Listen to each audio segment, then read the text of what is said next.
daughter's name? Lila Morales. Judy Reyes. Maybe she can help another kid out there. You can leave now. Do you remember a little girl who passed away last Friday? They say they don't have her. I'm trying to figure out what to tell the mother.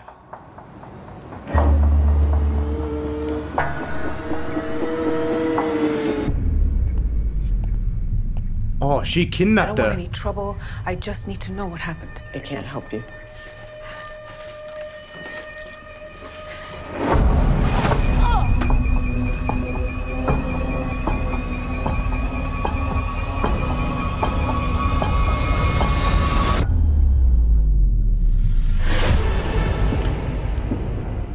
This is like Pet Cemetery, this This is. experiment is bigger than your daughter. My daughter is not an experiment.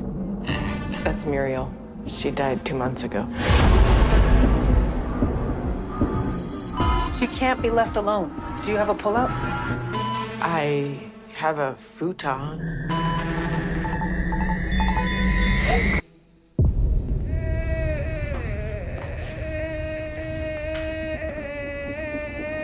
Ah. She's regenerating. If I didn't show up, what would you have done to her? I am doing everything I can to keep her alive. The point of life. It isn't just one thing. Is that fetus? What is the point?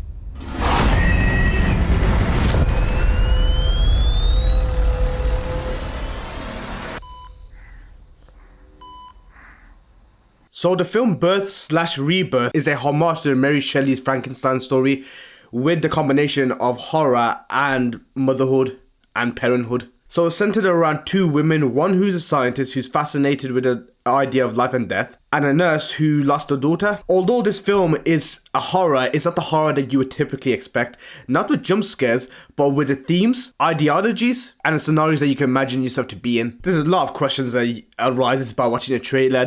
You got the pig, you've got the girl. Is a pig alive with the conscience of the girl inside of her, or is the pig alive with the conscience inside the girl? There's a lot of theories that you can throw at this trailer. The movie is directed by Laura Moss, which I think is a directorial debut, and apparently it was a standout in Sundance. So Sundance Film Festival is a major film festival where you can showcase all your movies. Of course, if you're a fan of these type of horror movies, if you're a fan of horror movies which involve parenthood, resurrection, there's a few films that I can recommend to you right now. So you got Frankenstein, which came in 1931, and that's a classic horror film that revolves around scientists creating a monster using reanimated body parts. You got Splice, which came out 2009, and in this film you have two geneticists who create a human/animal hybrid, leading to ethical dilemmas and unexpected consequences. You got Never Let Me Go, which came out 2010, and it depicts a dystopian world where clones are raised for organ donations. And once again, it delves into the ethical implications and examines the character's emotional journeys. You also got The Lazarus Effect, which came out 2015, and that is about a group of scientists that bring the dead back to life, but those experiments have consequences because those reanimated beings, I guess, come back to life, but with more dangerous and unpredictable behavior. You got Pet Cemetery, the 1989 and the 2019 film, and both films are based on a Stephen King novel, and it's a story that revolves around a burial ground with the power to bring the dead back to life and expose the consequences of interfering with the natural order of life and death. You got The Fly, which came out 1986, and that's a scientist who merges his DNA with a fly during a teleportation experiment. And you got Ex Machina, which came out 2014, and this is about a young programmer who's invited to administer the Turing test to a advanced humanoid AI. And once again, this film raises questions about the consciousness, morality, and boundaries between human and machines. And these films offer different perspectives of life, death, and the consequences of interfering with that order. They not be exactly like Birth/Rebirth, but they have the same sort of thematics that you can address. Birth/Rebirth is coming out August 18th. I believe it's coming to cinemas, limited release, but it's also going to be premiering on Shudder. Let me know what you think when you watch it.